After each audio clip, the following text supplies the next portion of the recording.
Hey guys, welcome back to the first video that I've done solo in quite a while. Of course, you can join us every week. Me and Mickey do tourney grounds on a Monday night, UK 7 o'clock GMT. If you want to come along and hear our views on the new Visions and Flames and all the kind of news that's going on, tournament updates, we talk about tactics and all that kind of stuff. So if you don't, then check that out. But everybody else who watches regularly knows that I haven't really been doing videos by myself. That's of course because there hasn't been a whole lot to talk about. Everybody's a bit tired of listening to discussion around 1.6, but a Song of Ice and Fire Stats has always tried to give you like really factual information, not kind of speculation in terms of what things will happen, and we just don't know what's going to happen with 2021 at the moment and its balance. So we're just all hoping that comes out as soon as possible. But a new series that I'm going to bring you today, hopefully will be going on for quite a while. I'm going to bring you a new type of battle report.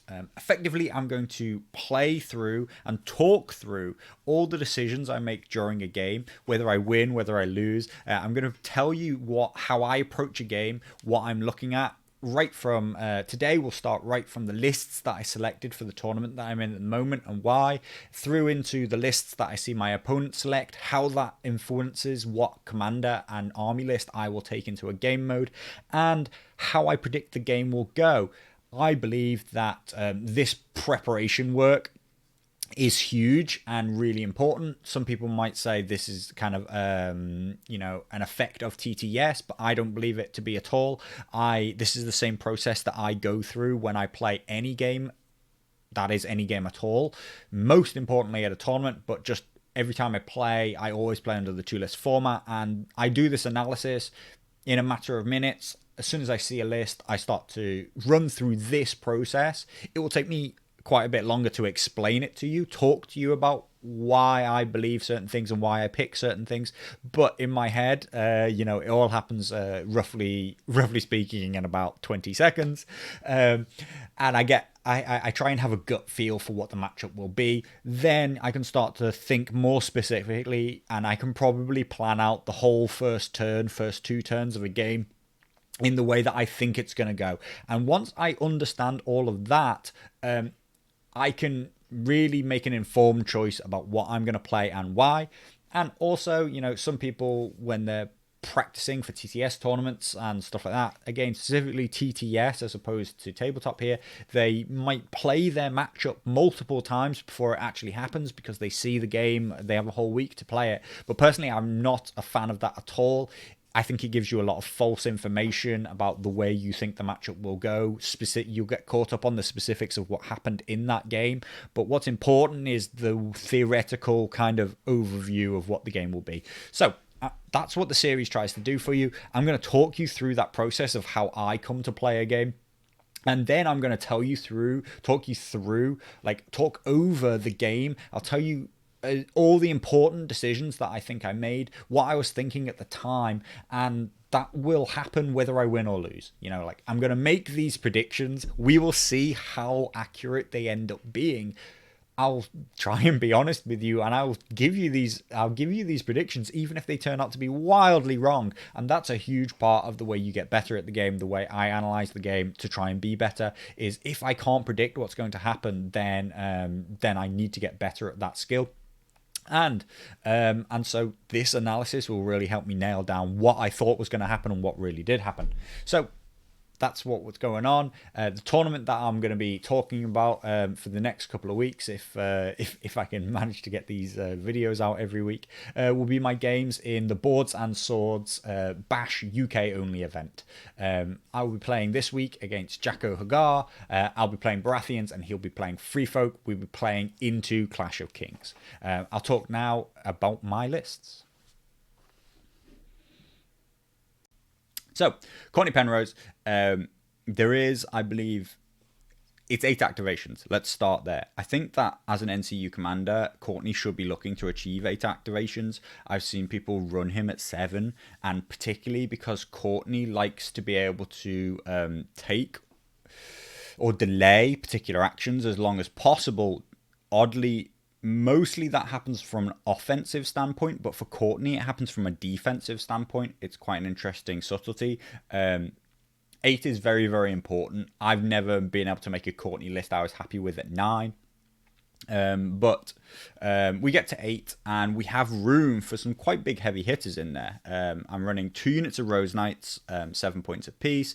A unit of Flayed Men, I think right now in the current balance, they are significantly better, particularly in this list, particularly because I don't have a spare point.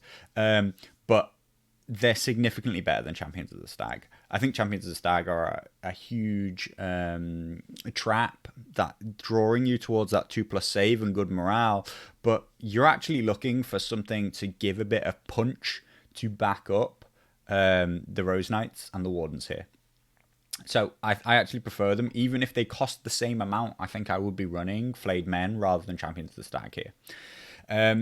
Baratheon Wardens at 5 points are just a brilliant baseline unit, and interestingly, I'm running a unit of Bolton Cutthroats, which are known to be incredibly valuable, just like really good, efficient unit here. But I went backwards and forwards a lot on whether or not that should be another unit of Baratheon Wardens. I think there are some factions out there, some matchups, who will be able to expose the Cutthroats specifically as the weakness in the line. Whereas another unit of Wardens, it's a bit spammy, like Wardens are effectively just cheap Rose Knights without anywhere near as much offensive capability, but roughly similar defensive capabilities. But the Cutthroats can have a use. I actually thought that I'd entered the tournament with 2 units of Wardens and then realised I'd entered the list that still has Cutthroats in. But I'm fine with it, and actually I think it might become useful in this game. Moving on, Courtney Penrose, of course, as my NCU commander. Eldon Estamont, just incredible value at 3 points. Also, from the way that Courtney plays, he wants to really just stack a huge hand in the first couple of turns. He wants to hold particular cards for particular times. He's not a commander who's brilliant at discarding and diving for a particular card. He wants to have a card for every situation. And that really plays into Eldon's ability as a NCU swap. And Varys is just too good to not be playing, in my opinion, if you're looking to give yourself a fighting chance against other really powerful lists. This list is fine. It's good. Audit Math showed that when you play it really, really, really well, you can do well. He won the he won the NA regional. But it's relatively A-ish tier. It's absolutely not S tier. If you play it into Mother of Dragons, if you play it into well-played Free Folk, well-played Starks, notice the way you don't even have to play Mother of Dragons well, because Mother of Dragons practically just plays itself into defensive lists. Even good Night's Watch players should be able to take this list apart. The thing is it does very, very well against Lannisters. It does very, very well against neutrals. Basically just like everything else that isn't S tier. So that's why I consider it a relatively A tier list. And I do think it's the best thing that Baratheons can put on the table. Now, that is actually mirrored by a Stannis Rightful Heir list. It is still 8 activations. Now, I'm playing an on-field commander, and to get to 8 activations is a real push here. So you'll see that I have to run a lot of cheap units. But, we still managed to put some relatively big hitters in there. Now, Stannis himself finds a place in the Bolton Bastard Girls. This is an incredible combination, particularly based on Stannis' cards, right? Now, what we're actually looking for is wombo combos with Stannis getting his cards out early. I forget their names off the top of my head, but, basically being able to swap a token to do 3 wounds instead has incredible play with the vulnerable that the Bastard Girls shot can put out. The 2 attacks that they do, if you stack tokens on a unit, then you can explode it very, very fast. And this is really, really doubled down by Selyse and Shireen. Now, I've seen a lot of people run a list not massively dissimilar to this, but with Melisandre, and I personally, I hate that list. It's got a totally different ethos. This list is about applying explosive damage at the right times and in the right places, through Selyse and Shireen, through double tapping with Bolton Bastard Girls, even using swords to get that shot charge into still being unactivated, really threatening units. And it's about trading units off as well. Stannis' cards, which attach for the rest of the game when a unit dies, is incredibly powerful.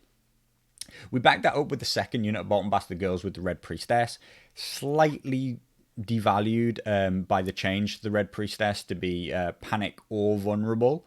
Of course, just like having both was incredibly powerful, but it even doubled down with the Stannis cards and the Stannis abilities to swap those tokens for pure damage.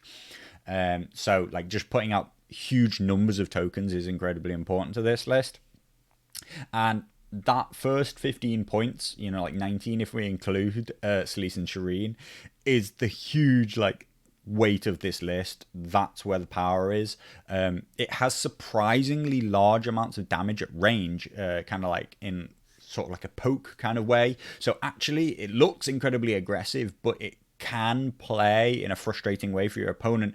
It can actually outshoot ranged units very successfully. You have much better morale, so when they shoot back, you're more likely to pass your morale check. And when you want, you can just explode the unit by adding extra D3 wounds to both of you with Selyse and Shireen. Now, we ran that out with a pair of total value picks of a couple of Baratheon Wardens. They're here to hold objectives, take ground, like kind of bait units forward and just protect the Bolton Bastard Girls. And the Dragonstone Noble is just super powerful at 4 points. He has a brilliant place in this list. I understand why, but if Dragonstone Noble weren't Stannis only, then the Renly side of the faction would be really actually competitive right now. It would be, I think you could build an S tier Renly list with access to the Dragonstone Noble. That's how important he is. I only bring one, not two. It's hard to put another one in there because I do believe you need the two units of Baratheon ones. Selyse and Shireen, as I say, super important to this list. She is without a doubt the linchpin that makes this go from mediocre to dangerous. And we backed it up with Varys. Like I'm not gonna defend myself or anything like that. Like I play Varys because he's just a power piece. If I'm gonna play underrated commanders, underrated factions, I need to be bringing the best things available to that faction. I'm not sitting here telling you, oh, I'm really good. I can put any old crap on the board and win. No, the game isn't that balanced. Let's not pretend to ourselves that if we're both good at the game, if I put any old crap on the board and you put something S tier on the board, it's going to be almost impossible for me to win. But if I construct the best possible lists for a particular commander and use the most powerful pieces available to that commander, I do believe that it's much better than people give it credit for. So you have to be really specific about what you're picking and why, and we'll talk about that into these matchups and how that's kind of like panned out for me in this tournament so far. Varys, power pick, power play. You can't leave him at home, not for me. The question is, do you also bring Walder? For me, it's not do you have Walder or Varys, it's you have Varys, do you want Walder too? And actually I've gone for a complete, cut rate, cheap poor man's Baratheon version of Walder here, Axel Florent. Now, Axel, particularly with Stannis, who has cards to put out extra tokens if need be, he is the absolute bane of dogs and Watch Marshal and low health solos. And more so than Walder, if your opponent doesn't understand the interaction well enough to deny it. And when I say understand the interaction well enough, for example, if a Stark player brings Varys or they bring Caitlyn, then it's complete denial of Axel Florent and his ability to kill dogs, and that puts a huge amount of pressure back onto the Baratheon player. So we have Tormund. Let's blow up his unit, see exactly what it has in it.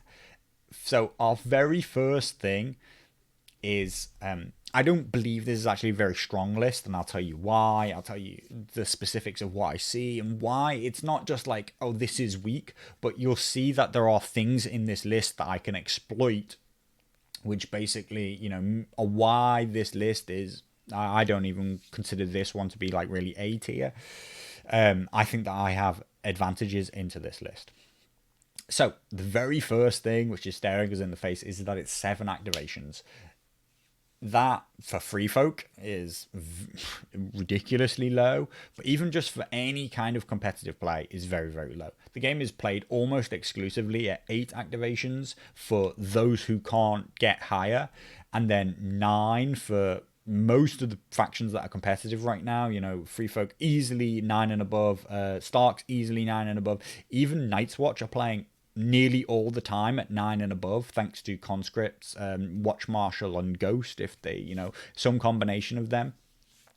But Jacko's gone for a very on-field heavy 2 NCU only 7 activation list. Now that really, like, I'm really pleased, shall we say, to see that as a pair of lists that have 8 activations. The thing that stops Baratheons from being able to compete is that their opponent normally has more activations than them. Courtney is at his best when he can choose when to activate, what to do, can control the NCU board, all these things. So specifically first, just before we even look at what the list has, that it has 7 activations says I'm not really scared of this list. We have a pair of Then Warrior units. They're just kind of overcosted at 6 points. And I'll tell you what I mean specifically about that now, right? Like, I'm not just like, oh, they're just bad. Why would you ever pay 6 points for that? What I'm going to show you is why I believe that to be true. Now, we have Tormund in one of those units. Yeah, it's fine. It feels like it's a powerful unit that can go and get on an objective and therefore is hard to get off.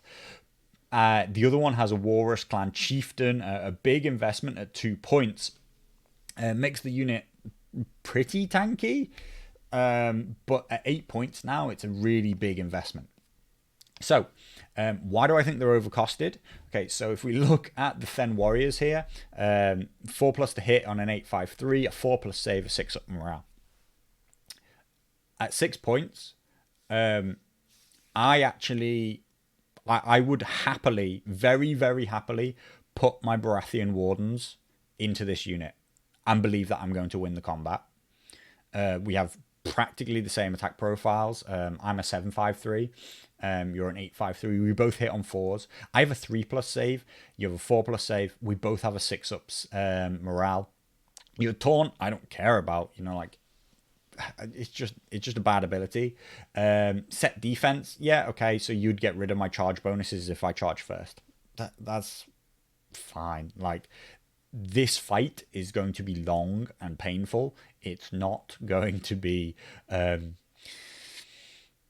it's not going to be a one shot. It's not going to be anything like that. But in this protracted combat, before we even look at cards, and as soon as we add the Baratheon deck in, I win by a mile, like an absolute mile. If I throw in Ours is the Fury or Stag's Resilience or any of or any Courtney cards or any Courtney healing, I synergize into this protracted combat so much better. So my 5-point unit will, in my mind, almost undoubtedly beat this 6-point unit.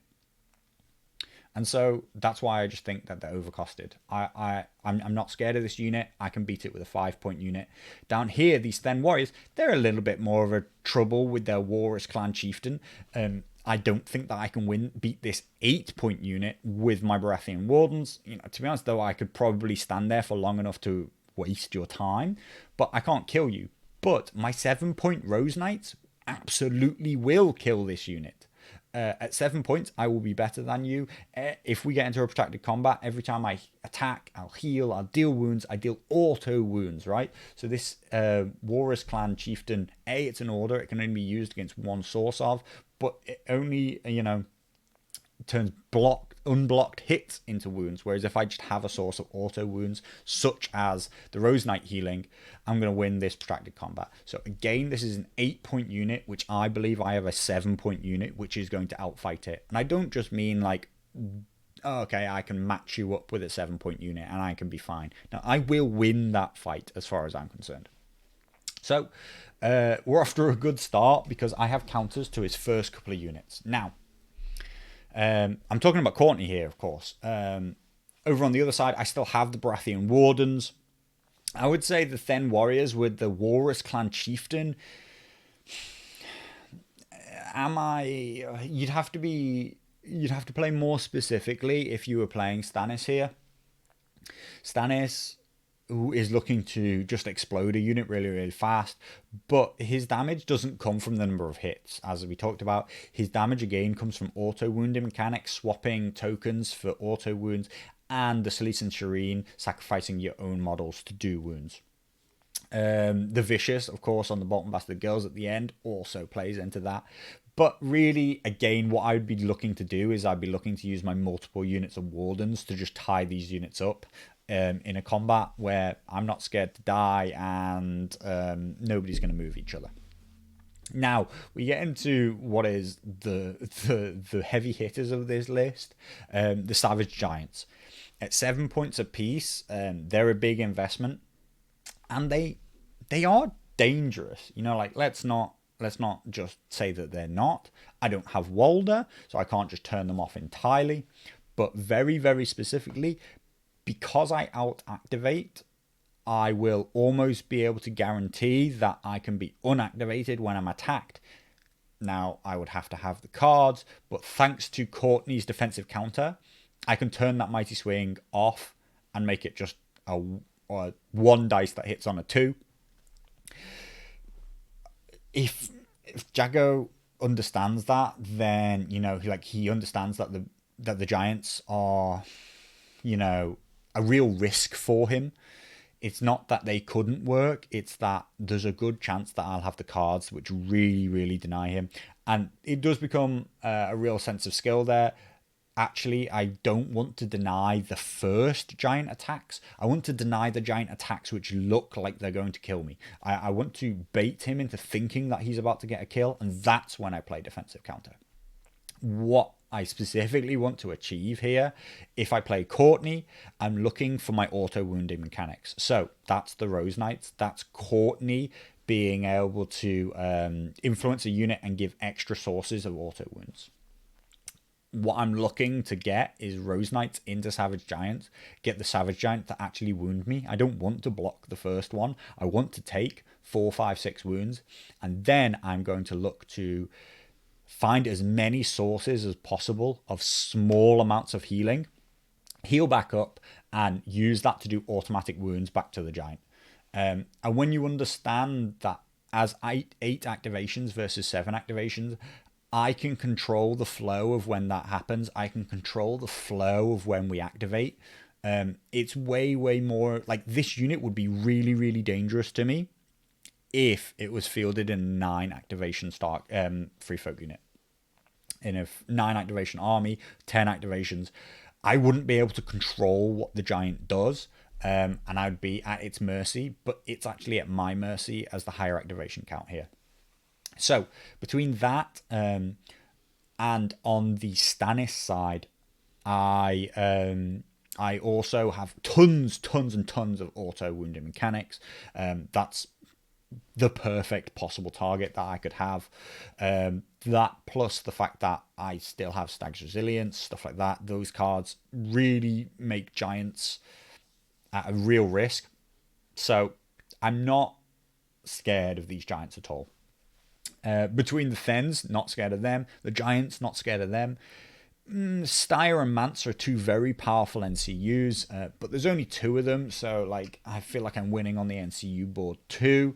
Of course, Styre, could get in with one of these guys. He can swing the battle in the favor of these matchups that I said that my Wardens were going to win a game against win a protected combat against Then Warriors. Well, maybe not if Styre gets involved and buffs the Then Warriors, but by that time we're basically saying, can I have Courtney back, please? I'll use Courtney and I'll get those heals. We're getting too far into it. They're powerful NCUs. They are difficult to deal with. Trappers are just a good utility unit, and they kind of round out the list. But I feel that Courtney requires skill to play into this list, but has the better matchup. I can have the higher activation count, and I have counters to all of his things. I'm not scared of any unit as Courtney. Stannis has just like all the tools you could ever want to kill giants. Then warriors are maybe more of an issue for him, but like, you know, actual pure volume of hits isn't what Stannis is doing wounds with. I feel like I have great matchup against both of these with my list, so I'm just entirely not scared of it, and that's why I say this isn't that good a list, right? I'm not saying like, oh, these are shite units, don't play them. I'm just saying when you consider what list I'm bringing, and I'm not bringing the best lists in the game, I'm bringing okay lists, close to the best that Baratheons can field, but Baratheons are not a good faction. They're not winning tournaments in that way reliably against other top lists, except God, how you know, who let our deep math win the US regional. But point is that that's what makes this list not good. Not that it's doesn't work in any way. It's that when you look specifically at its matchups, it's not good. So Harmer Swarm, 10 activations instantly. I'm already thinking this is a better list. I'm already not just thinking, okay, I can take advantage of this, and this. So Harmer, a very powerful commander. She's got some very, very powerful abilities. Torment, we didn't really talk about. Torment has some powerful abilities too. And, you know, he can make... If he had a really good unit to go in, it would be aggressive. I'd actually be more scared of the other list if, you know, he was in Cave Dweller Savages, probably, except for the fact that Cave Dweller Savages are very good as units get close to death. But again, that would be very, very dangerous to Stannis, but not to Courtney, because Courtney does very, very well at keeping units very high health. And that's what Rose Knights wants to do. They want to stay on their maximum ranks because their attack profile degrades very fast. Harmer, on the other hand, absolute abuser of movement, and is the way you would want to look to open up Baratheons. Combine that with Styre, she has the ability to make multiple attacks with a unit that is ignoring armor saves, so dangerous here. She's also fielding 1, 2, 3, 4 units of trappers, and 1, 2, 3, 4 units of raiders. That's 8 units of 12 wound models. I think that's what, 96 wounds, right? If I play Courtney, I'm bringing 5 units with 12 models, 12 wounds in. I've got like 60 wounds. If I bring Stannis, it's even lower because I only have 4 actual field units and the Dragonstone Noble, and that's very specific for him because he's trying to trade wounds for wounds. So that's a bad matchup for Stannis right now. He's bringing like around 50 wounds, 52, I think. Yeah, 52 wounds in my Stannis list versus the 96 that Harmer fields, plus being able to redeploy with Endless Horde, stuff like that. I'll be facing like basically double the amount of wounds if I start using mechanics that trade 1 for 1. So we're talking Khaleesi and Shireen and stuff like that. That's not going to be good for me. Of course, Free Folk are very susceptible to the morale-based damage that I would be looking to do. But again, when we're talking about, say, like Melisandre, the list, which, you know, I'm saying I really don't like by comparison, sacrificing 3 models from your own unit to do 6 wounds, 7 wounds to the Free Folk, that's still not a good exchange for you because you have about 50 wounds and your opponent has over 100 wounds. So Harmer could be coming back. The advantage is that she's coming back with a unit of trappers rather than coming back with a unit of Thens. There was that to say for Tormund. He can redeploy a unit of Thens. That's about as much value as you can get out of that ability for Clash of Kings. But here we are. We've got Harmer and she's got Trapper, insignificant Raider spam. Very odd that this is backed up by only 2 NCUs. This is because she's running a Skin Changer, and Jarl. They're not too uncommon a pick. A point apiece, they're all kind of fine. Jarl has some use. It won't see. I'm not hugely scared of Jarl in this particular matchup. But the weird one, the bad one, what makes this list not brilliant is this Egret pick. 2 points, so that when you make a ranged attack, you can shift 3 inches instead of a normal 2. After it's completed, you can shift another 3. Brilliant, but like that's not very important on the trappers. I don't see them going anywhere, particularly in the insignificant spam. There's nowhere for them to go to. All it means is they can shoot from 9 inches away and get back to 9 inches away. Okay, fine.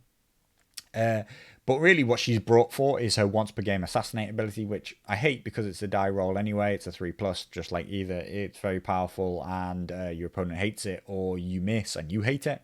But on a 3+, you can kill an attachment. If I play Courtney, I don't have any attachments. I don't have a single attachment, right? Which is very common in all competitive, or at least pretty common across a lot of competitive lists.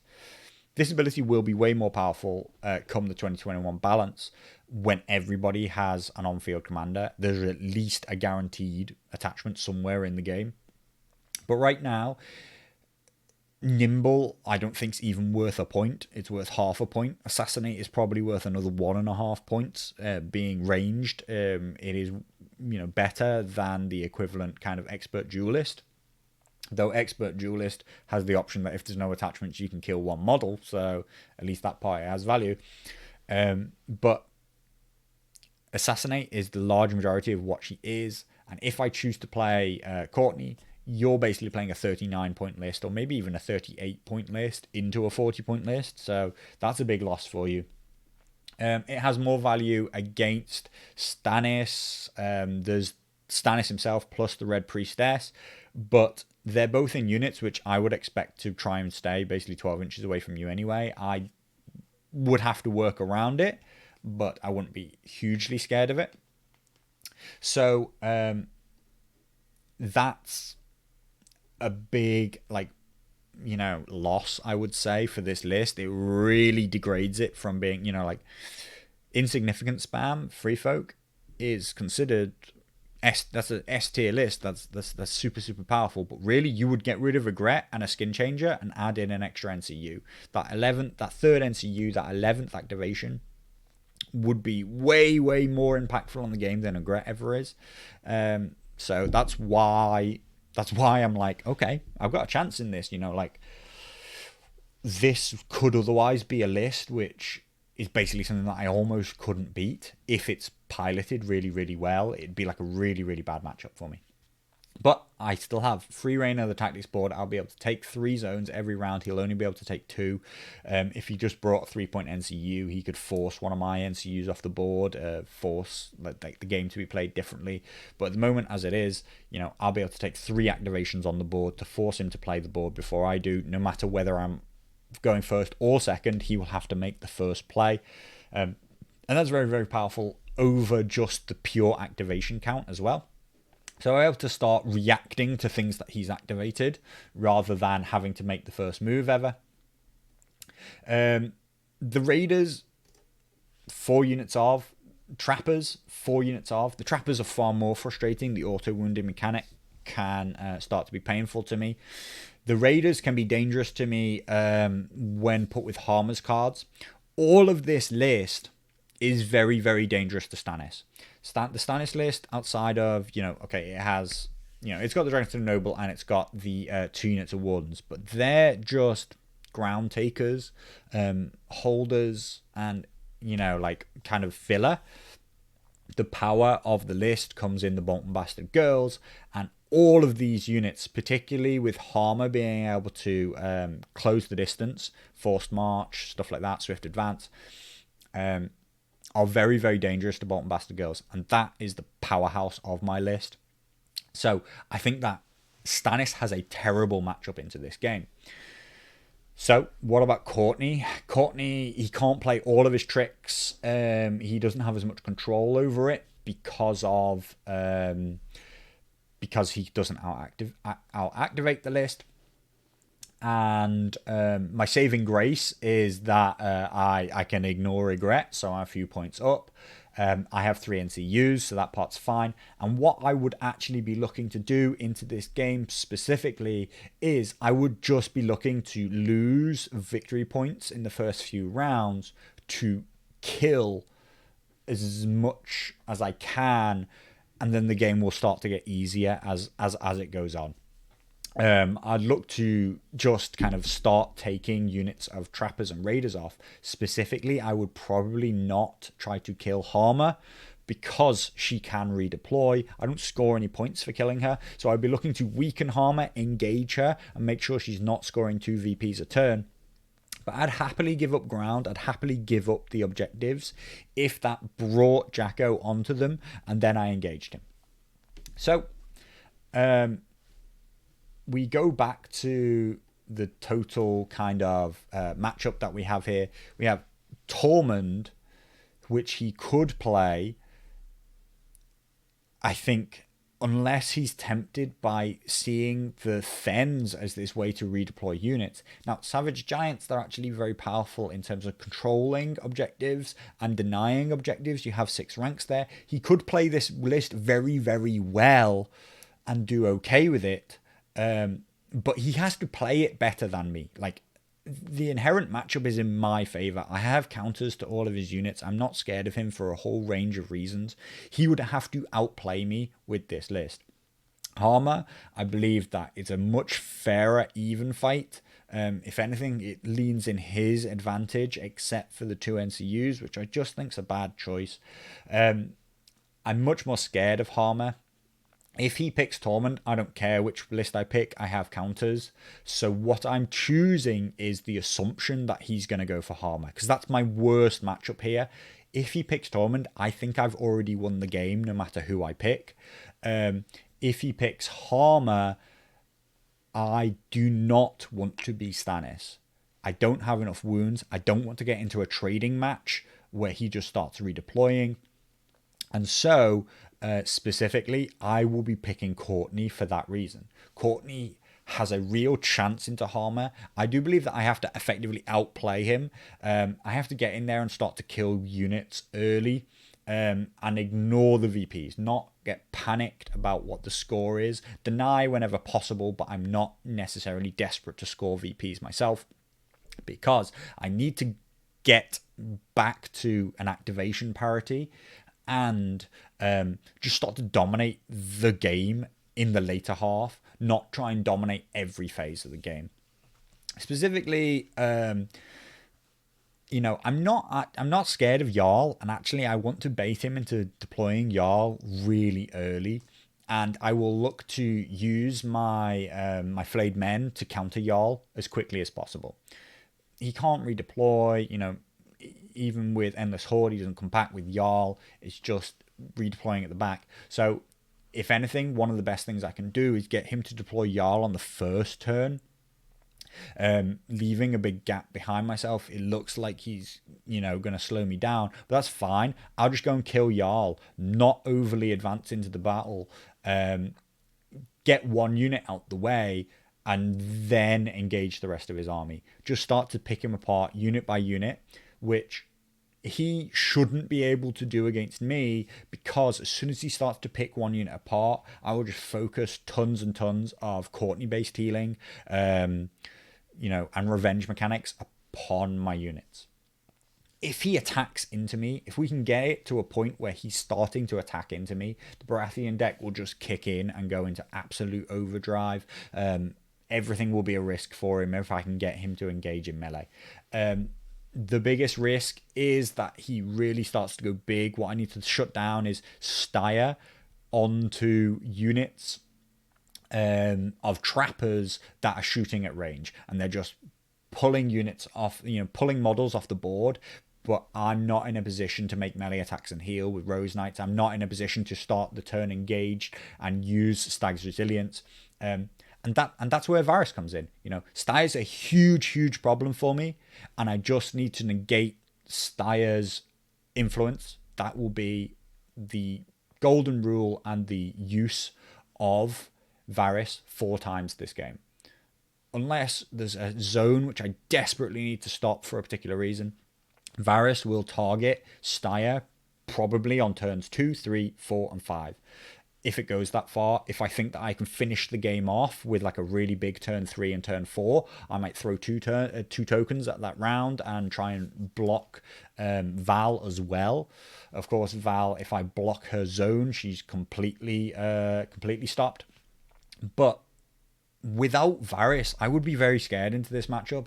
I would think that Styr can do tons of damage to me. And yes, Varys might fail, but one turn of Styr, like getting multiple attacks on me and taking multiple lots of D3 wounds off me, is dangerous.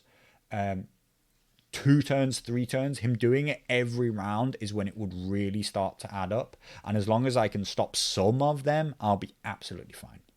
So that's how I see the game going. I mean, I'll probably cut this video down because currently I've been talking about the way the game will go in an hour. This, of course, seems like some huge analysis, and it takes a while for me to talk about it. And you're thinking, and for those who are thinking, well, okay, but like, this is a TTS thing, or like, yes, you can do all this because you see the matchup beforehand and you know the game mode and stuff like that. But actually, this is an analysis which I effectively would do at the table in any tournament, in any game, because I always play under a 2-list format. It doesn't take me an hour. This analysis, I came to these conclusions. I mean, I came to the conclusion that the tournament list was bad. It took me 10 seconds. I read it and I said, that's bad. It takes me a lot longer to explain to you why, tell you the specifics of it, but I knew as soon as I saw it that I wasn't scared of it. The Harmer list took me a little bit longer because I instantly looked at it and thought, Harmer, 10 activation, quite powerful. Then I start to dig a little bit deeper into specifically what's in it. Ygritte, not scared at all. That's a brilliant win for me. That's a big advantage in 2 points for me. The skin changes, they could be useful to him, but really there's nothing much in there that I'm scared of. And plus, there's one power piece, Styr. I have Varys. I'm fine with that. If he ran Styr and Mance, I would be thinking, I don't have enough tokens to stop both of those units. I either have to decide, do I stop Styr's auto wounds, or do I stop Mance from shutting down my Rose Knight abilities and stacking me with tons of tokens? That he only runs one means that I have a huge chance to win this game. I'd be massively surprised if we don't go into this game as Courtney versus Harmer. If we go in as Courtney versus Tormund, I think he thinks that his giants will do a lot. And he might be surprised as long as I can get Rose Knights into him. My auto healing will do way too much damage, and I'm not actually scared of his swing. Or I'll just stack cards, look for defensive counter, and it could be really bad times for him. More specifically, the worst thing that actually could happen to me in the Tormund matchup, which I really don't think is going to happen, is actually the best thing he could do. And one thing which I might have a lot of trouble with is if he plays Tormund and runs his giants to control objectives right at the start, and then chooses to basically never attack. If he never attacks, I actually probably don't have enough damage without my healing mechanics to do auto wounds to get through him. At that point, he can get to the tokens first because he's faster, has better movement, and even if I get there first, he can deny quite easily. That could turn the entire game on its head, where I've got this very defensive Courtney list and I'm forced to be aggressive. But I wouldn't be overly scared because I still think that I can kill the Thens relatively easily. The Thens aren't as defensive as they need to be to kind of play the role that they're supposed to be playing. All of my units beat them out. And going way back to much earlier in our conversation, actually the Cutthroats that I chose, that one unit of Cutthroats, could have huge value if my opponent is just choosing to play a giant denial, but not attacking, gets there first, and then says, will you come and get me off the objective? then the Cutthroats really will be the better choice over the Wardens into a lot of lists, more aggressive lists, into the Harmer list. Wardens would have been way, way better than Cutthroats. So it could end up being my undoing and the unit that I have to be most, most wary of, not let it be exploited to be a massive hole in my line. So we're probably just going to dive on over into deployment, and you'll see if like what I predict kind of happens comes true if the game goes my way. Like I do think that I'll win this game based off lists alone and this analysis of the matchup. Hi guys, here we are. This is actually third time lucky with this video, so let's hope we get it right. There has been a ton of technical problems with it, but you will see later on there also was a ton of TTS problems. These servers actually went down while this game was playing, and we started to have a lot of trouble putting units back onto the board. A lot of kind of fake artifacts started appearing. We actually got kicked out of the game a few times, so this video may jump a little bit. That's actually just as we relog into the game and the video is put back into a new position. So here we are. As I predicted, my opponent has picked Harmer into the game mode. It's probably the better choice. I have picked Courtney. I'm pretty happy with this matchup, and that's, as I discussed, that my opponent doesn't have very many threats that I'm scared of. My motivation, my goals going into this game, what I'm looking for in the early rounds is I'm looking to engage in fights that I can win. I'm looking to get into combat and start to level up that activation. And as long as I can keep Styr basically shut off with Varys, I don't think my opponent will be able to do very much about that. I win the role for the terrain deployment, and I begin with a Weirwood into the center of the board. The value for the Rose Knights is just huge. Panic is basically going to be my opponent's main source of damage. Plus, it doubles up with my healing abilities. Every time I pass that test, I will heal and deal damage. So it's a very obvious choice for me to go for that Weirwood. My opponent responds with Boggs. Because that morale is so important, I think he probably should be using Corpse Powers, but Boggs is a relatively standard go-to for my opponent for free folk in general. I respond with a second Weirwood, because I win the role, which is actually a very, very important role, relatively underrated. Being able to place the first piece of terrain in the center of the board really dictates like how the rest of the terrain setup will go. But anyway, less of the importance of single dice rolls. If you want to talk to somebody about how annoying that stuff can be, then check out kind of comments by Carl, West Coast Bannerman. He's always been a big proponent that the game shouldn't be so heavily dependent on single rolls of the dice. So what we've ended up with is an asymmetrical board state. Now, I always prefer it when the game ends up with an asymmetrical board state, because normally picking turn is really, really important. Actually, in this case, it's not as important as in most. My opponent has significant activation advantage, so I will never be able to begin with a tempo turn. I'll never be able to begin our combats with that, not until much later in the round. We've had significant amounts of fight. Will tempo ever be a thing that I can use? But in return for that, and actually contrary to most high-level play, I have 3 NCUs and my opponent has 2. That means that I will always be able to delay actions on the table if I want until after my opponent has activated all of his NCUs. Even when I go first, I will be able to make my opponent make the first play on the table. All of that means that controlling turn order is nowhere near as important as it normally is. And so I've chosen to pick sides after winning that role. And I picked the side where there is a direct access to the token without having to go through the bog. I begin by deploying Rose Knights out on the right-hand side, and then a unit out on the left-hand side.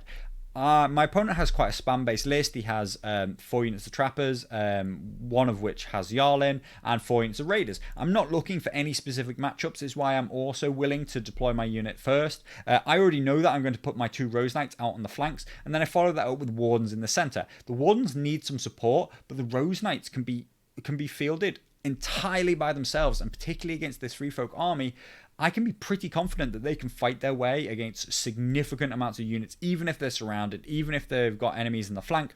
I'm okay with that. I don't have enough frontage to cover the entire board and not allow any gaps in my line that my opponent can get flanks into. And so what I'm going to look to do is I'm going to look to stack one side of the board where there are no gaps in the line. I'm close enough with my Rose Knights on each outer flank so that my opponent can't get around the outside of the board there. And then by putting a solid block of 4 units together, so I fill that gap with my unit of Flayed Men and my unit of Cutthroats, I have a solid wall which doesn't offer any flanks. That makes them a very strong fighting force, whereas the Rose Knights on the opposite side look isolated, but I'm just going to go around this bog that's in the way. I'm going to ignore the hindrance of that part. And those Rose Knights on the far right hand side, once they get out there close to that weirwood tree, they will be able to fight things way above their own points value. They will be able to take on significant amounts of units. My opponent puts Harma onto the far left hand side, which is a very good place to have her. She obviously wants to not be playing directly into the bulk of my force. And we move on to drafting after we choose first player. My opponent picks to be first, so I get to choose first card. I pick up the vicious objective card, because, like I say, panic damage is going to be the worst source of everything for me. My opponent responds with precision, a good choice. I pick up sundering because I'm just looking to limit the things that allow my opponent to do large amounts of damage. Though I have no use for these cards. I have an NCU commander, which is possibly not how the game mode has been designed for, but that's by the by. My opponent actually has Harma in trappers though, so I'm not overly worried about the cards that she will be picking up. She finishes off by picking up the card to claim always attack with their highest number of attack dice. A card which I'm completely don't mind about. Precision's the card that he gets away with, but the draft, again, I'm very happy with that. I've gotten rid of the cards. I've denied him from having the abilities which I'm most scared of. So my opponent opens with letters, very standard opening. And while when we talked about the list, I talked about I might try and bait my opponent and put into Jarl on the board right at the start. I decide against it, and I'm going to look to push aggressively on the right-hand side. And my Flayed Men are the only real unit that can kind of make early engagements. My opponent puts a panic token onto the Rose Knights with that letters. Good choice. Panic is going to be very important to him. He then follows up with Styre onto a crown. I'm not going to block Styre. I don't really care about some hits early in the game. It's not going to do very much to me. And I want to keep those tokens for big plays. Remember, I'm going to look to basically block Styre's influence himself on turns 2, 3, 4, and 5. That's what I've set aside my 4 Varys tokens for. And as we talked about, if my opponent had Mance, I would be having a much harder choice about what I was going to stop if he had them both. But only one NCU that I ever really care about. Val's replacement effect I'm generally fine with. What he's going to do here is he's going to take Crowns. Now, it's not a terrible move. He's probably mostly scared of being Crowns himself. But what he chooses to do here, and it's something that I see a lot of people do, is he chooses to take Crowns onto the Rose Knights. Now, Moneybags is still open, so he has a panic token on me. He does a panic test. It feels like a good play, but realistically, the most he can possibly do is 4 wounds to me. Even if I critical fail the panic test as my first action without any reroll, he's going to do 4 wounds, and then I'm going to respond with Moneybags. That's going to heal those 3 wounds back and take the token off. If you do get letters and crowns on your first round, I always say you should be putting them on 2 different units. And he should be putting this crowns test onto my cutthroats here. He has a much better chance of making them fail, and he will have spread the damage across both units. I will have to choose whether I want to get rid of the token or replenish the wounds. Now, he actually uses the token, and I still managed to pass the panic test. You know, a little bit of luck there, but really he shouldn't even be using that token there. Off of this first round, all he wants to achieve is drawing some cards and setting up some tokens for further rounds. You're so unlikely to achieve anything significant in this first round. That's why letters has so much value. I'm very happy that I know that Eldon's going to get on the board, and I'm also going to be able to draw 2 cards. And so we move to starting activating units, and I'm actually able to leave Moneybags open because I just have an activation which my opponent can't block that zone, and so at any given point, if I actually take some damage, I can heal 3 wounds. It will come important later. I at this point, I assume that's not going to happen, but I leave it open anyway to see what happens. I actually begin by activating Rose Knights and marching them forward because I want to get there before my opponent brings Harmer forward and gets within range to trap me. But everything else, I'm just marching 8 inches forward as my opponent starts to advance.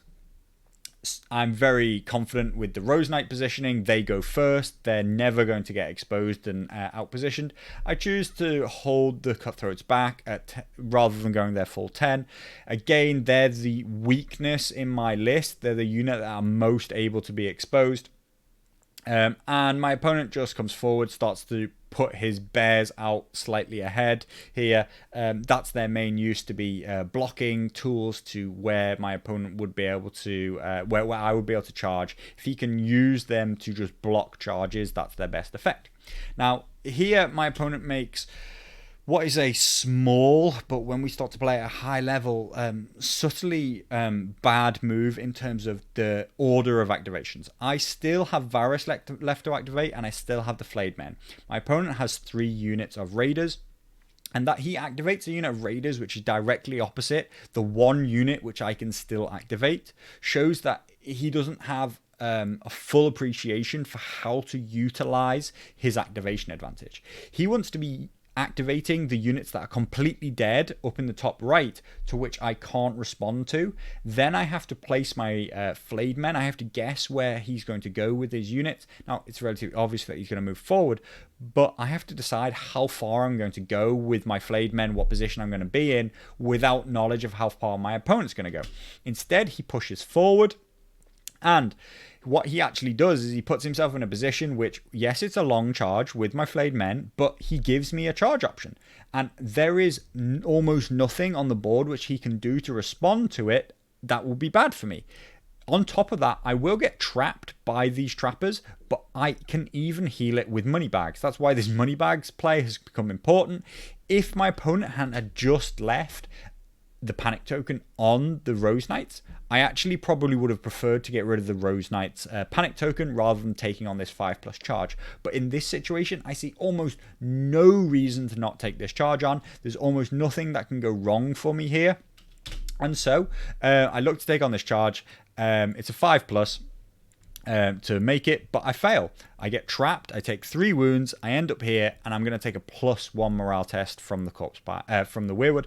Of course, you know, I could fail this, but it's the likelihood is very, very low. Now, these Flayed Men look a bit exposed, but I'm actually fully happy with where they are. And I'm willing to take that on because if I make this charge, then I get a great value turn at the start of next round. I just take swords. I am the first player. And my opponent has given up basically a tempo play to me when he really doesn't need to because of the amount of activations he has over me. That's where my opponent should be utilizing the activation advantage and isn't quite making full use of it. It's gone okay for him. It could maybe have even been considered bait in some ways, but you know, I was willing to take it because I saw no disadvantage to even failing that charge. Failing that charge, I'm happy with the position that I'm in. Very aggressive, very assertive. My opponent feels like he's going to have to do something about these Flayed Men. But overall, I'm pretty happy with the first round. Considering my opponent went first, I've managed to end up with no tokens taken, no wounds taken. We are about to take Styr off of the Flayed Men. Again, I think he should be pressuring onto the much weaker Cutthroats. My army has 3+ and great morale across the whole thing, except for the Cutthroats. He really wants to be taking advantage of that unit being my weakness, but he wants to pressure my tanky units, and so I'm very, very happy about that. Here we are at the end of the first round, and I'm pretty happy with the position. Now, it's very tempting to think that at the start of this second round, look how far forward my Flayed Men are, look how I should continue this charge with them, I should activate them and go forward. I also should mention at this point, I'm very, very happy with my hand at this point. I have 2 defensive counters, I have an Hours of the Fury, and I have a counter charge. The 2 defensive counters specifically mean that I'm very, very, very happy to leave units unactivated on the board, even though they look like they're a bit exposed. So I'm going to look to continue to get great value out of this turn, and that's going to be Courtney Penrose going on to letters, drawing 2 more cards. At this point, I've seen 8 cards out of my deck. Of course, I used Eldon Estamon. I saw a card and put it onto the bottom. I think I managed to get rid of a Baratheon's Conviction, so that was brilliant. But I'm just going to go on to letters. I'm going to put out a weakened token and draw even more cards. At this point, I picked up a second Hours of the Fury. I think I have a Last Stand. I have a counterplot. I couldn't ask for a better hand. And my opponent responds with Styre. Now this is pretty standard. What I block him with Varys. So he knows that when he goes to take his zone choice, so it's fine that he doesn't take swords. Trapper's shot into my front isn't going to do a lot because I've blocked him. If I didn't block Styre, I would be assuming that he would be putting Trappers, Styre onto the Trappers in green directly in front of me, and then starting to shoot the flayed men. That would start to put pressure on me to do something about this game. But thanks to Varys, I'm not worried about his big threat for this turn. Styre is turned off. I have no real threats. He goes on to horses. Now, I really think that my opponent should be putting Jarl down at this point. But instead, what he's going to do is he's going to play diversion tactics. This is going to turn out to be a terrible, terrible play for my opponent. And he's going to take these raiders and he's going to go into the flank of the flayed men. When we look realistically at what's going to happen here, he's not within range of Harmer, who is this orange unit over on the left-hand side. So he's not going to be able to gain +3 attacks. He's going to have 6 attacks, hitting on 4s. Yes, he gets rerolls, but I have a weakened token. He's realistically only going to score 1 to 2 wounds. Yes, he can make me take a panic test, but thanks to my decent morale and the Weirwood, that's still not going to do very much. And when you look at the size of my hand, when you consider the advantages that I have, that is very clearly going to be when I'm in combat, and particularly when I begin my activation in combat, are the 2 most powerful things I can possibly do. When I get attacked in melee combat, that is just all of my main triggers covered. And what his advantages are positional play and not giving up points when he dies. He's going to throw all of that away to rush into combat, and he's going to put us into the situation where I'm the most powerful I can be. So he charges into my flank. He causes 1 wound, and then I take a panic check and I pass. So he has managed to achieve a net full 1 wound, and in response I countercharge. I have letters. I can reroll the distance. This is a basically guaranteed charge, a 2+ with a reroll. And we see our cutthroats really proving their value in the pick, and into the flank they go. I couldn't have picked a better position for him to end up in. That's the other situation, which is he would have been better off charging into my front than he would have going into my flank. But here we are with a counter charge into his flank. I managed to do, I think it's 6 wounds, and then with the Vicious and the flank, he's going to fail. He's going to go down to 1 rank. And what's even worse is that it's now my turn, and because we're still so early in the round, I'm just going to follow this up with Varys onto the swords, and these cutthroats are going to blow this unit of raiders up, and I still haven't had to activate any units on the board, and I've killed a full unit. No, I didn't score any VPs for it, but this is exactly what I'm looking for. I'm not caring about VPs at this point. I'm just looking to get the activation parity right down and look to assert combat dominance, which I will then later try to use to turn into like positional and VP advantage. I don't need to score VPs here, and that's why I'm not rushing to these tokens. I could be activating Rose Knights and trying to get to the tokens first, or I could be looking to charge and overextend these flayed men, but I have nothing to follow them up with, and actually my opponent is really just getting baited into combats that I'm really, really happy with. I also don't want to activate the Flayed Men because of the fact that I have 2 defensive counters in my hand. As long as I'm unactivated, there is almost no combat on the entire board, which I'm scared of. So here I take Eldon, I draw even more cards. I have everything you could possibly want, and I even have the Courtney card here. You'll see, I think it's Surprise Tactics is its name. I'm going to play the Courtney card, and I'm going to draw Countercharge back into my hand thanks to Controlling Letters. Controlling Letters with Courtney, very, very important. You also have to understand that some commanders are very, very zonal based. Some decks are very, very zonal based. So even though it may have looked like I wanted to continue the combats at the start of the turn, the letters just had so much value to me as a Courtney player that it's going to be my best play, even if it looked like a Swords or something else could have been more important. Now, my opponent activates Harmer, and this is actually a very nice positional play he makes here. He's going to take a maneuver with Harmer, and importantly, he's going to place her in a position such that she is too close to the token and the march line of where my Rose Knights can march forward. So I can now not march onto the token. He follows that up by placing his bear, marches the bear through his Harmer unit, and goes over 50% of his unit. That means that I can't charge Harmer, because I can't gain 50% frontage. I can't march forward onto the token. I'm not close enough to charge into the Raider unit. And my only option is to charge the bear currently or take a maneuver. Even with a maneuver, I don't think I can block the token. And so the only thing that could be better about this is if the bear were tilted so that its front faced my unit so that I can't charge it in the flank. As it currently stands, I can get the bear into the flank. Now, you'll see here my opponent used Val to push that bear into the Flayed Men flank, and then he's going to charge me in the flank and use Harmer's order. I'm going to play defensive counter against this, which is going to shut off the ability to remove my armor saves, and also causes a weaken token, which I actually use a little bit hastily. I only ask him to reroll 2 dice, not all 4.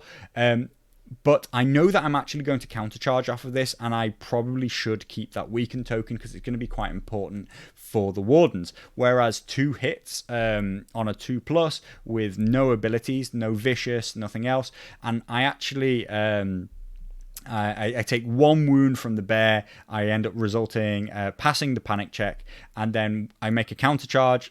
We see I actually fail, but the letters again showing its value for me this turn, and I succeed. These Wardens charge into the flank of this bear, 7 attacks. We have an okay chance to kill it, but I'm only going to do the single wound. And if I'd had that weakened token, which of course the Wardens can use as vulnerables, then I'm sure I would get a kill instead. Instead, I have to waste an extra activation, and I just follow up with, I haven't activated yet, I will now activate the Wardens, and I will remove that bear. You may be thinking that killing a bear, isn't worthwhile, like that I need to be doing more, but I'm very, very happy to just be taking any models off the board. The bear will always be of an annoyance to me and getting in my way, and I'm happy to just kill this bear and get onto this objective. I'm going to cause some traps here, and I'm going to lose a couple of wounds, but that's absolutely fine. Overall, I've gained position, very dominant position, onto 2 objectives now. Things are not looking so strong on the bottom left-hand side, but those Rose Knights will definitely be able to fight their way out of that. They're not scared of the position they're in. They're just... they can't assert dominance onto that objective point. The advantage, the thing that I'm relatively happy about here is that, of course, Harmer is committed to not be on it, so it won't be scoring 2 VPs a turn. My opponent here plays, you'll see things start to go a little bit weird. This Raider unit has just turned into a big question mark. We've been kicked out of the game a few times and have to come back in. And like I say, the TTS servers are actually down. Things are starting to go quite buggy. My opponent is playing a Swift Advances here, and what I'm most scared of is him getting into those cutthroats. I think if we looked really, really closely and checked all the positions that they could end up in, I actually don't think that they could end up there, but I counterplot the card anyway, just to before really working out where they could go. So what we end up with is a unit of raiders charging into the front of flayed men. Of course, this is another unactivated unit of flayed men that I'm very, very happy with being charged in the front. I end up taking 1 wound again. Like I've lost, this unit has lost very little, and I'm going to play Hours of the Fury. I'm just going to really start aggressively using my cards here. I've used most of the best cards in my deck, but I'm hoping that I'll get to a position where I can just discard some cards by the end of this round. So I'm going to very aggressively use my cards to try and gain position, dominant position here. And you can see I'm actually going to near wipe this unit out. And then once again, I'm just going to follow it up by activating the unit that just got charged, make another attack, and this is going to kill the unit.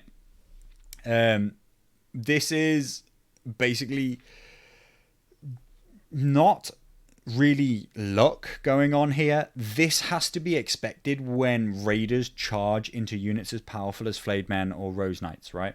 Or partly, at times maybe even like this could happen if you just charged wardens. When a Baratheon player, and particularly Courtney Penrose, have managed to stack such a massively just big hand, and yes, it will go away in the new edition of the rules, but only to a certain extent. But really, the thing that my opponent needs to understand here is that these fights are never going to go in his advantage. He needs to be trying to outposition me and chip away at me with trappers and avoid combat for as long as possible. And really, he should have been looking to score victory points where he could, which is much easier done by him taking the objectives rather than trying to kill me.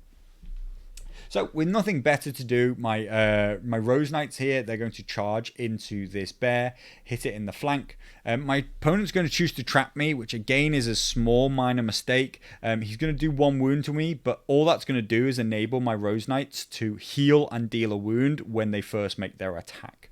That's just going to make it significantly more likely that I kill this bear. If I were charging him in the front with his 3+ save without me having any wounds on me, it would be, touch and go whether or not I get the kill. And I may well have just opened up my flank to the raiders. At very least, the raiders could just go and claim the objective while I'm stuck in combat with this bear. Whereas instead, we end up with a flank charge, which with 1 auto wound, I get to heal the wound back. I can't get onto the objective, but what I can do, thanks to the extra Surge Forth, is that I can look to deny this token. And so I'm very, very happy with the turn, how it's gone, right? I've managed to destroy both the bears, which will, probably would have become quite an annoyance later on in the game. And because they're vicious, are actually one of the major sources of my opponent's damage options. Not only that, but I've taken 2 full units off the board, and in response, all I've lost is 3 wounds from the flayed men and 2 wounds from the wardens. I've gained control of 2 of the tokens, and I'm massively in the position now. We have activation parity. Actually, I have activation advantage because my opponent still doesn't have Jarl on the board, and I have 3 NCUs to his 2. 5 combat units each. And more importantly, I'm now in a position where even if he wanted to outmaneuver me and slow play me, my opponent now effectively has to start charging me. And that is just when, things are always going to be well into the Baratheon's favour. We just see a little bit of positional play to finish the round off. Again, I don't need to be too assertive, too aggressive, particularly with the cutthroats. They're always going to be my counter unit, and we end with a raider charge into the front of Rose Knight, and this is just going to be more of my opponent putting himself in a situation which he's never realistically going to win. He charges me in the front. He actually does pretty well on his attacks. If anything, he's way above average. And we result in the perfect situation for me, which is I take 1 wound. I'm now going to play my last Ours is the Fury. After passing this morale check, I will heal that wound back and deal 1 wound to my opponent. I'll then play Ours is the Fury. Even if he'd managed to do 2 wounds, 3 wounds, 4 wounds, I would have just had more opportunities to heal, more opportunities to deal auto damage, and I'm going to get 8 attacks back, hitting on 3s, a way more powerful attack than he put onto me, and I get that all for free in response. Now, at this point, I have played Countercharge once. I've brought it back into my hand, played it a second time. I played Hours of the Fury once this round already. He shouldn't necessarily be predicting that I have more Hours of the Fury. But even without Hours of the Fury, this combat is never going to be particularly in his favor. And so, you know, we end the round in a very, very dominant position. At this point, I'm already thinking that there is very little my opponent can do to get back into this game. But if we're going to be like overly critical, if we're going to be very critical of the game was probably already lost at the point where he chose to make a diversion tactics flank charge into me, which enabled my countercharge. At that point, he had to be predicting I had either countercharge or Ours is the Fury, and that his flank charge would not do significant damage. And in response, I would almost definitely get at least 1 attack on him and then activate and do a second attack with the swords. Therefore, like basically that one action was basically the pebble which started the avalanche, which is now my opponent is under pressure to continuously be aggressive. So at the start of this round, my opponent's actually going to make a very big good play. And these are the kind of plays which he needed to be setting up before he started any combat engagements. He's going to force march his Harmer right round into my rear here. And then he's going to activate Steer. I'm actually going to fail the Varys token here with a 1. And what I would like to see my opponent do is take that Steer onto Harmer's unit with his influence and then take the swords. Instead, because he didn't deploy Jarl last round, he now feels compelled to deploy him this round. If he doesn't, then I'm going to block horses, and it's very possible that the game will practically be over before he gets Jarl onto the board. But he really should have just taken that option last turn, and then he wouldn't feel so compelled to do it now. That leaves swords open for me. I'm going to make an attack with these Rose Knights, and actually it's really going to not go well. I'm going to do basically a single wound. He's going to pass the panic check, and this leaves me with my rear to both of these units. One of them has Steer on them. They're both unactivated. And this is a dangerous situation to be in. I thought this attack would go better. I thought I would be able to surge forth, grab the token, and pivot round and face these units. And instead, I've left my rear open to a charge from Harmer. Luckily, she's actually in trappers, which makes it far less dangerous than it otherwise could be. He's going to play his Clash of Kings objective card, which is to give himself precision. Unfortunately, I'm going to, between lots of card play happening here and lots of overlapping triggers, I'm going to actually let him get away with double triggering here. He's going to play Gang Up, which is going to give him a critical blow. But I'm also going to allow him to play his Harmer trigger to give himself +3 attacks. He has precision from his own from his objective card. The third trigger, which I didn't allow, was for him to use Harmer's Bannerman to gain Vicious, but he shouldn't be able to use Harmer to gain the +3 attacks and Gang Up at the same time. It's going to become quite significant because he's going to have 9 attacks with precision and crit blow at the same time, +3 wounds from Steer. He's going to do 9 damage to me here, and there's going to end up in quite a critical role here for my panic check. Now you'll see, with the rear here, he's putting me at -2. The Weirwood's going to be very important. Give me the +1. Means that I'm testing on a 7. I make a big 12 roll, and I heal and start dealing damage. That was a very, very big play, bigger than it should have been because I allowed him to get away with double triggering. You need to stay on top of these things, guys. Do you know what I mean? Like, I make mistakes. And I say, like, games can come down to mistakes more often than anything else. But once I've ridden out the explosive potential of this attack, my unit's actually very, very safe again. And not only that, but I'm able to respond by taking letters. I grab more cards. I have Stag's Resilience in hand. I know that when this unit activates, they'll be able to make a huge burst of healing, and that is just going to catapult them back into being a full health unit. But this play with Harmer is the kind of play that my opponent always had to be looking for to open this game up with, to start all the game and the initial combat that my opponent should have been looking for. He should actually have looked to avoid combat for the entirety of the last round and looked to play for that first activation of round 3, and that was a very good play, a very good forced march into rear charge with Styre, and that's the kind of combination that you need to open up Rose Knight.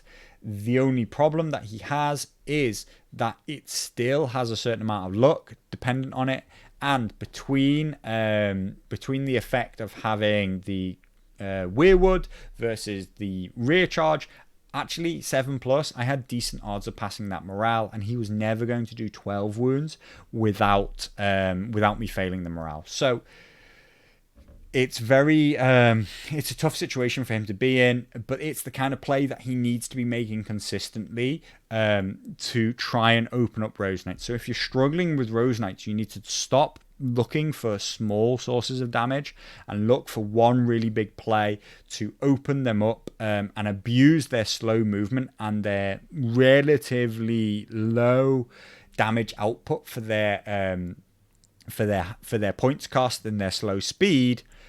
When they're not wounded. Once you start to wound them, they become even more dangerous, and you better be even more scared of them. So when you charge them, you better make sure that you're going to kill them. He did a very good attempt at it, but I ride that out, and now I'm very, very safe. My opponent now is starting to commit more resources to this side of the board. He's going to bring more trappers over, and he's going to offer up a flank charge from my wardens. I will happily oblige and take this combat. It's going to be another source of me looking to just take units off the board. Yes, I take some wounds on the way in. Yes, I offer my rear to the trappers that are behind me, but I'm quite happy to start trading units at this point. I have just as many wounds as him on the board practically. And I want to look to just aggressively accelerate the rate of our combat and get stuck in. That's when I'm going to start to be able to heal and really take advantage of Courtney's abilities. So the combat brings him down to just the 1 wound. I also take the charge on because there are real chances that could be a wipeout and that I could just surge forth and regain position. I don't necessarily have to end up with my rear exposed, even though I'm happy with having done so. I'm not making the charge on the assumption that I blow my opponent up. Never make the assumption that they will fail a panic check, even if it's, good odds, even if you're making them take a test on a 9. I'm making my opponent take a test on an 8 here. I have to be thinking that if I don't kill him, am I okay with the situation? And I absolutely am. My opponent responds with a rear charge here, and we see a couple more wounds come off, and then I'm going to fail a panic check off the back of it, being the more significant source of damage. But it was never realistically going to be enough to destroy me. I'm actually, at this point, I'm actually going to accelerate the game even more. Let's see if I can get the speed even higher. So he engages me, but I'm very, very happy with that rear charge because my flayed men are just going to respond by going into the rear.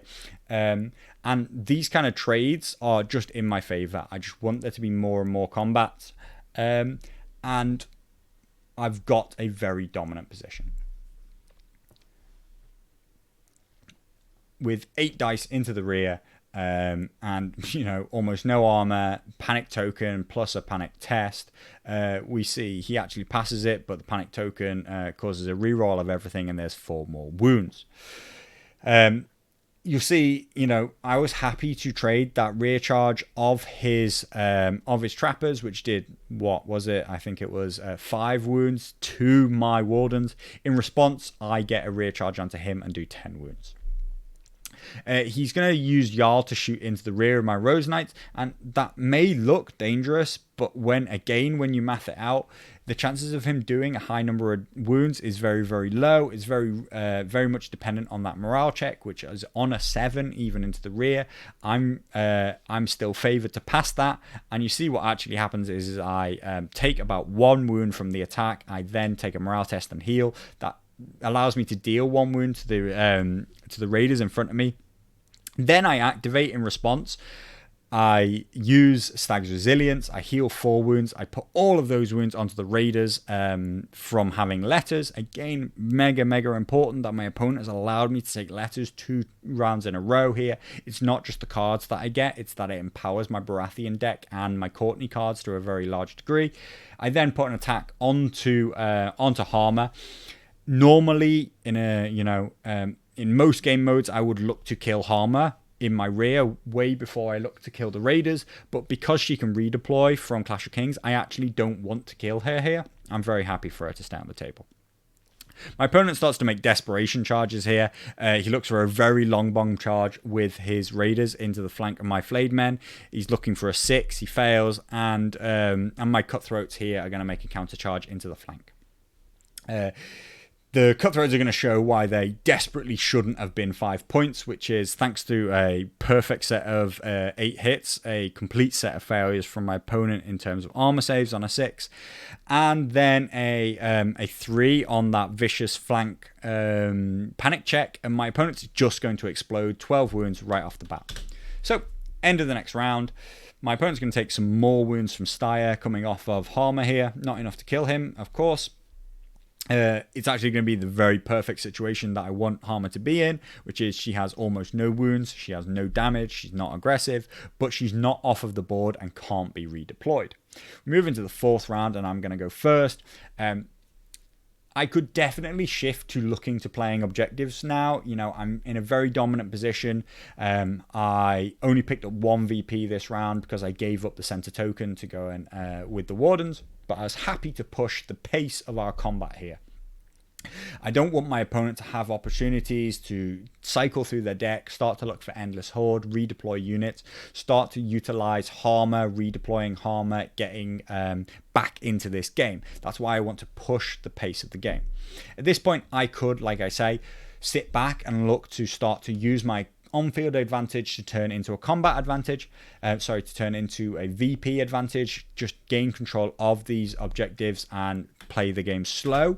But actually what I'm going to look to do is I think I'm close enough, and from the positional play we're in, he has 3 very, very weak units, only 1 unit in the form of Jarl, who are anywhere near healthy, and I believe that I can get my opponent to commit to engaging with that unit anyway.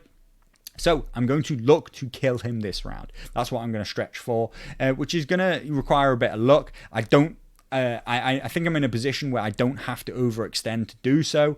And I'm going to engage with swords, kill off the 1 unit, which looks like it could kill off one of my units, the Wardens in the rear. That's just going to be an easy way to get rid of a unit very dead cert onto that swords. I'm just going to take value from that and be aggressive.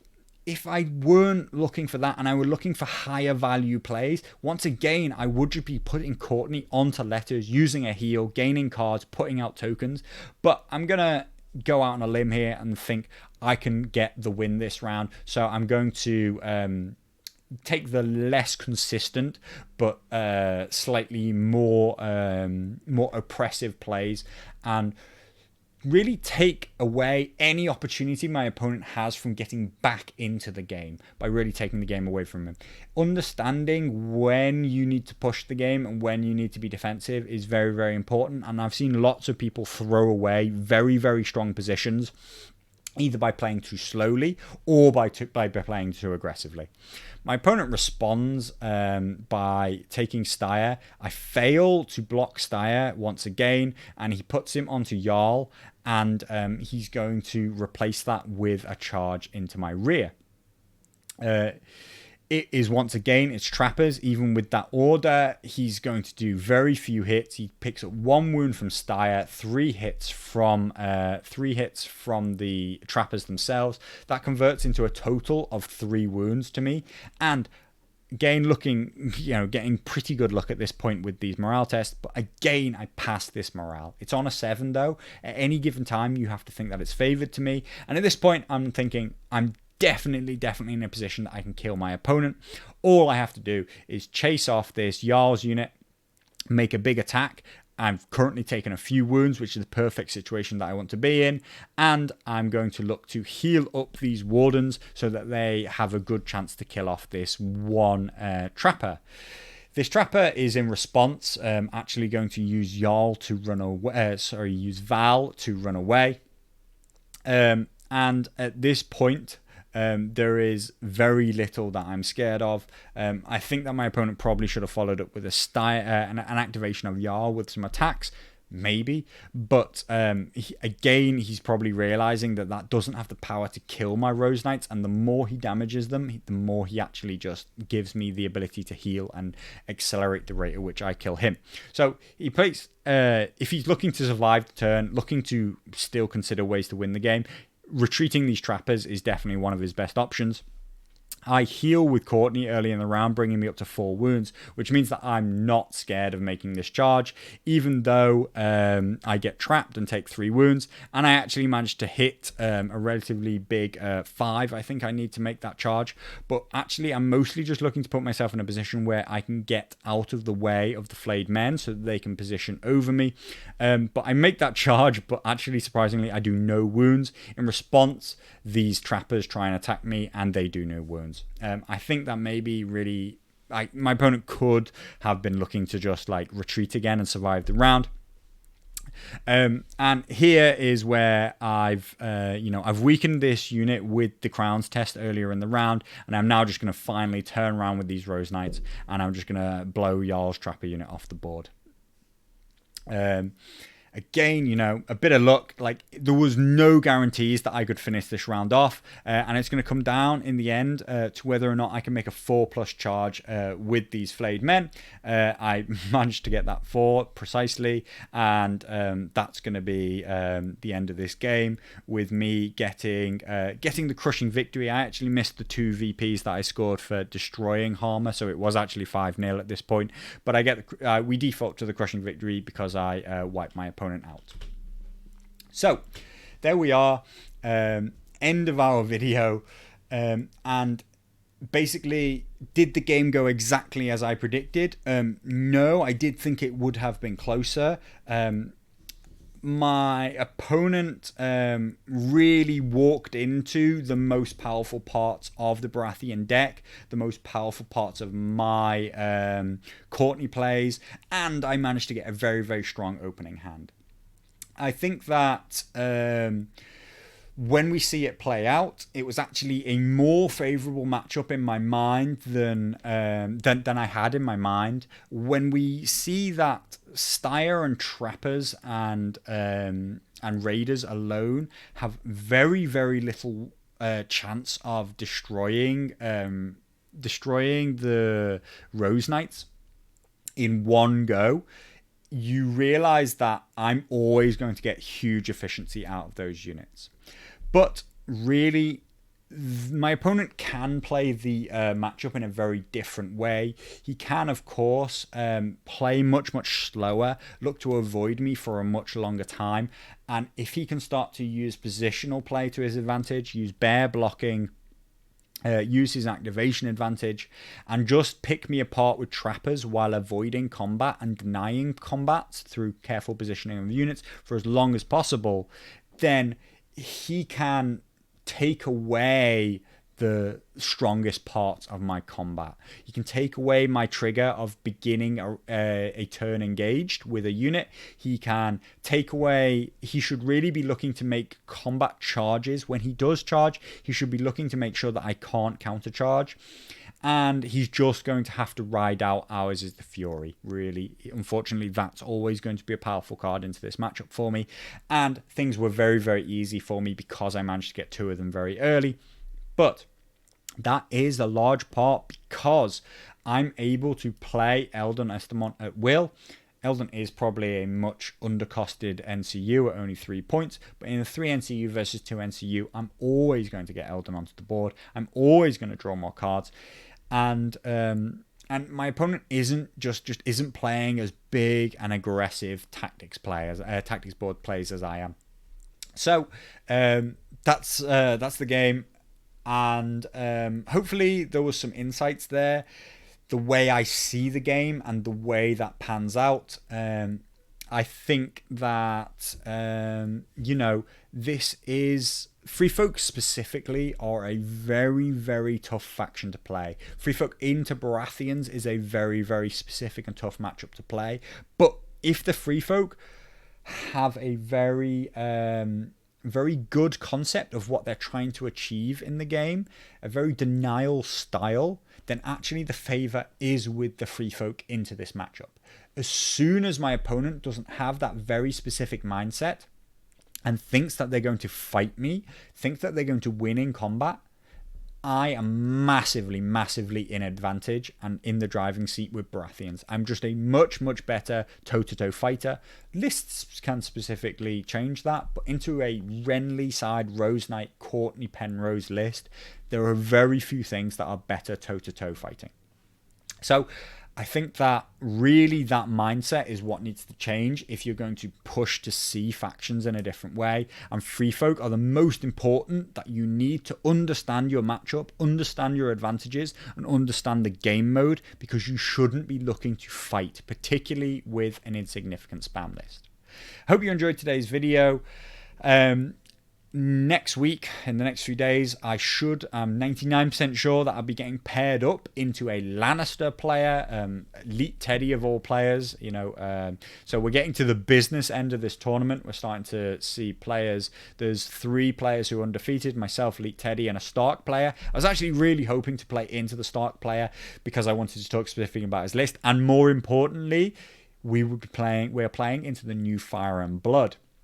And that was actually going to be a very good matchup to play into Starks. Direwolves are much weakened into that game mode because they can be marked, and we all know that I have Axel Florent from one of my lists in my Stannis list. So check back next week. Hopefully I'll have another video for you talking through that. I think it'll be a very different game, at least. My opponent running a Tyrion and High Sparrow list. We'll talk through those lists. I think they're pretty well constructed.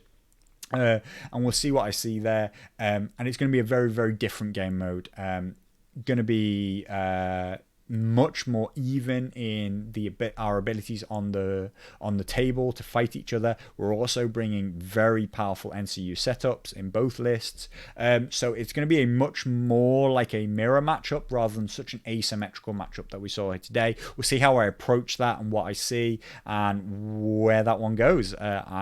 I think I'll still take the win, but Elite Teddy is a very good, high-rated player in the UK, and I'm really looking forward to it. It'll be a good game. So, hope you enjoyed it, and I'll see you soon.